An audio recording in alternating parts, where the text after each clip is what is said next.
আমরা দলের জাতীয় স্থায়ী কমিটির সদস্য, এই দলের প্রতিষ্ঠা লগ্ন থেকে যিনি কাজ করছেন, নেতৃত্ব দিয়ে আজকে জাতীয় নেতা মির্জা আব্বাস, সাবেক মন্ত্রী এবং মেয়র তিনি, এবং তার সহধর্মিনী জাতীয়তাবাদী মহিলা দলের সভাপতি আফরোজা আব্বাস এবং বিএনপির আরেকজন জাতীয় স্থায়ী কমিটির সদস্য, এদেশের একজন বরেণ্য রাজনীতিবিদ নজরুল ইসলাম খান,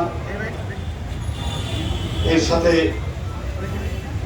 জাতীয়তাবাদী দল ঢাকা মহানগরের এক সময়ের সদস্য সচিব এবং আহ্বায়ক আব্দুল সালাম, বীর মুক্তিযোদ্ধা আব্দুল সালাম, এবং শ্রমিক দলের এই মুহূর্তে তিনি সার্বিকভাবে সহযোগিতা করে জাতীয়তাবাদী শ্রমিক দলকে সুসংগঠিত করার দায়িত্ব পালন করছেন। এদেশের বিশিষ্ট শ্রমিক নেতা বিএনপি চেয়ারপারসনের বিশেষ সহকারী শামসুর রহমান শিমুল বিশ্বাস, প্রত্যেকেই এরা আজ গুরুতর অসুস্থ অবস্থায়, কেউ দেশে কেউ বিদেশে চিকিৎসাধীন রয়েছে। তাদের জন্য আমরা আল্লাহর কাছে মোনাজাত করব, আল্লাহ যেন তাদের দ্রুত আরোগ্য দেয়, দ্রুত যারা সুস্থতা পান, এবং আমরা তাদের দীর্ঘায়ু কামনা করি। ঢাকা মহানগর দক্ষিণ শ্রমিক দল সুমন এবং সবুজের নেতৃত্বে অনেক সংগ্রাম আন্দোলনের সাথে আমি থেকেছি, এবং যখনই তাদেরকে ডাক দিয়েছি, বিশেষ করে আন্দোলনের সময় অত্যন্ত কঠিন পরিস্থিতিতে তারা সাড়া দিয়েছে এবং অনেক বিপদের সম্মুখীন হয়েও তারা কাজ করেছে। আমি এই কারণে শ্রমিক দল ঢাকা মহানগর দক্ষিণের আহ্বায়ক সদস্য সচিব সুমন সবুজকে আন্তরিক ধন্যবাদ।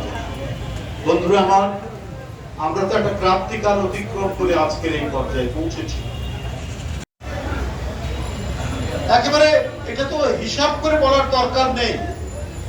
এই মেগা প্রজেক্টের যেগুলো আমাদেরকে দেখানো হয়েছে, বলা হয়েছে, তো সেখানে সবচাইতে বড় যে কারণ, সে কারণটা হচ্ছে মহা দুর্নীতি।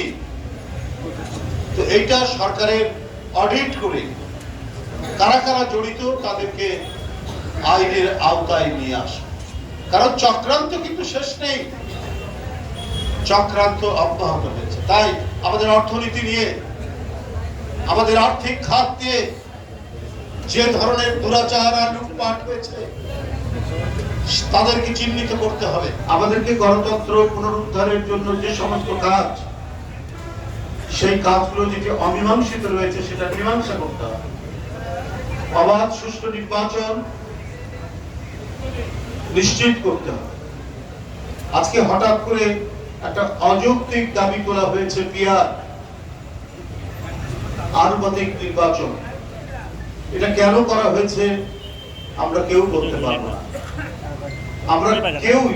আমরা হয়তো পত্র পত্রিকায় পড়েছি, কিন্তু এদেশের জনগণ এই পদ্ধতির সাথে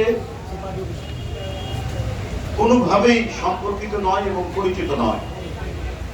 কিন্তু এখন এটিকে সামনে তুলে নিয়ে আসা হচ্ছে। কেন?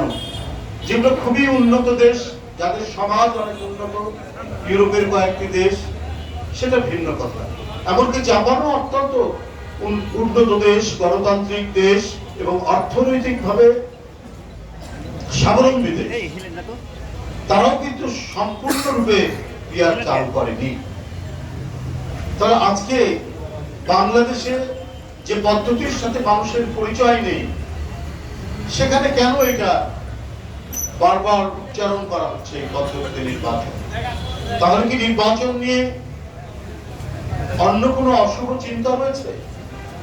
16 বছর নিরন্তর সংগ্রামের মধ্যে দিয়ে জুলাইয়ের গণ অভ্যুত্থান সৃষ্টি হলো, এত জীবন গেল, এত লাশ, এত রক্ত স্রোত প্রবাহ। এরপরে আমরা যদি এই সমস্ত বিষয়গুলো নিয়ে এটাই যদি প্রমিনেন্টে নিয়ে আসি, সামনে নিয়ে আসি, তাহলে গণতন্ত্রের যে আরো অনেক কাজ আছে সেই কাজগুলো তো ব্যাহত হয়। আমাদের দেশের জন্য এটা কঠিন ব্যাপার।